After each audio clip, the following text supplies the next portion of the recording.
And when David asked me about this, I thought, sure, I'll put together a little slideshow that I call the 20 most important moments of my life. Start. First of all, I learned to read. This is the comic book that taught me how to read. I remember this so clearly. The Green Goblin, Norman Osborn, had captured Peter Parker. He had taken him, he had unmasked him. They had a big fight in the warehouse. Things caught on fire, things blew up. The Goblin was unmasked as well. Spider-Man saved the day. And then, once I could read, there was a whole other world out there. And then Spider-Man met the Fantastic Four, and I thought, oh my God, these people are interacting. There is a broader world out here. You can go and you can see people. New York. And he went there because he needed money. He needed a job to pay for his aunt's medical insurance. And he got there and he broke in, and we don't pay. Then the Fantastic Four, they defeated Galactus. Anybody remember that when Galactus came and tried to eat the planet? There you go, right there.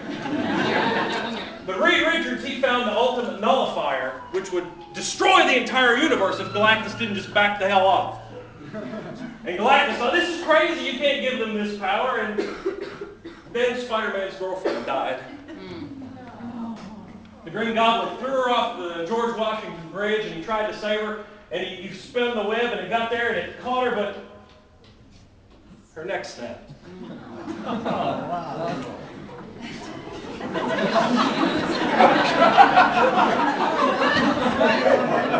So then Spider-Man killed the Green Goblin, but he didn't really kill him. They got in a big fight. You remember, they reenacted this in the movie. They actually did a pretty good job of it. The Goblin tried to trick him, and he had this glider, and it was all pointy on the front, and he was going to ram him from behind, and Spider-Man ducked in time, and the sput, sput, sput. Those three words stuck with me my entire life. And then Spider-Man cursed for the first time. Probably the biggest day of my whole damn life. Issue 153. I couldn't find the exact page to show you. I couldn't find it to scan it, but there was a guy who kidnapped a little girl, and Spider-Man said, "You're not worth the trouble of beating you up," and then he turned and said, "The hell you're not," and he punched the hell out of him. And then Tony Stark became an alcoholic. And I don't know if you've ever been in your super-powered suit of iron and you've been drunk, but if you have been, you know that it's easy to kill somebody with your repulsor rays, and he did that accidentally. And then Wolverine took on the entire Hellfire Club all by himself. This was awesome. All the X-Men have been beaten, just beaten to a pulp by the Hellfire Club. And this big fat guy that could control your mass and your density threw Wolverine down into the sewers. They thought he was dead. But no, he says, "Okay, suckers, you've taken your best shot. Now it's my turn." This is the most famous image from the entire run of X-Men comics. But then Dr. Doom, my favorite villain, he beat the Beyonder, right? The Beyonder was this extra-dimensional entity that had more power than anybody they'd ever seen before. And Dr. Doom figured out how a way to kick his ass and take all of his power. That was so freaking cool. And then Spider-Man, right? So you remember Galactus, right? Galactus always has a herald, somebody that goes and looks for a world to eat, for Galactus to eat. Well, he had this herald called the Fire Lord, and nobody could beat him. He went through the Avengers, he went through all these other people. Well, Spider-Man beat the crap out of him. Just a normal guy in Marvel Universe terms beat the crap out of this cosmic-powered enemy. And then we go to another universe where Batman punches out Guy Gardner, the one true Green Lantern. If you don't believe that, I don't give a rat's ass who you are. He is the one true Green Lantern. All right? And he's also a complete asshole. And Batman took him out with one freaking punch. One punch. Okay. This is Rick Jones' bachelor party. Okay? This is Rick Jones. He was a sidekick to the Hulk in Captain America for years. And so he was getting married to a girl that used to sleep with the Hulk. Don't ask.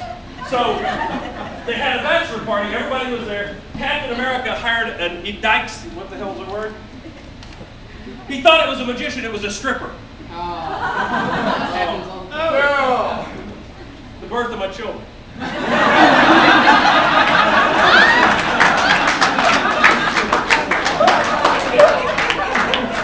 Maya, this is Logan, 8 and 6.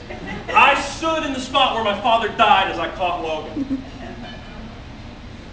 Oh my God, JLA Avengers! Oh my God, okay. So, Justice League of America met the Avengers. A big cross-dimensional thing. It was so cool. They got Kurt Busiek to write it, who's the best freaking writer in the world, and they got George Perez to draw it. This is one of the least complicated panels from the whole damn thing. He broke his freaking drawing hand drawing this series. Keith Giffen and Alan Grant are two of the sickest sons of bitches you'll ever want to meet. They invented Lobo, who was an answer to the ultraviolence of Wolverine. And they had this issue where the Easter Bunny hires Lobo to whack Santa Claus. It was great. This, Captain America, kicks the shit out of a bunch of aliens that are invading, and apparently they've been around since World War II. The Nazis were all aliens, mostly. And so Captain America's kicking this guy's butt, and he says, "You're going to give up, Cap, you're going to give up." He says, "And what do you think this letter on my head stands for? France? Hell no!"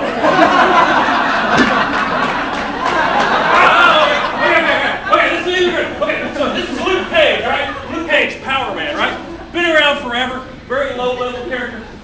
The Goblin has for years been kicking Peter Parker's ass, killing people he loves. Parker just lets him get away with it. He lets him get away with it every time. The Goblin hurt Luke Cage's girlfriend one time. He went, found him, and kicked the shit out of him. It was great. Here, Lobo meets the Hitman. This is such a freaking great comic. If you can find this, get this. The Hitman is a guy who can read minds. Lobo is an indestructible killing machine. And then he's got the six-pack. There's Flem Jim, there's the dog welder. His superpower is he welds a dog to your ass. Ooh, the Clone Wars. Okay. So the Clone Wars, Spider-Man is cloned, and they make all these clones. And they did this story a long time ago in the regular Marvel Comics, but it sucked. But then they came back and redid it in the Ultimate Marvel Comics, and Brian Michael Bendis wrote it. It was awesome. They actually made it make sense, and it was good. Oh, jeez, it was great. Just need a minute.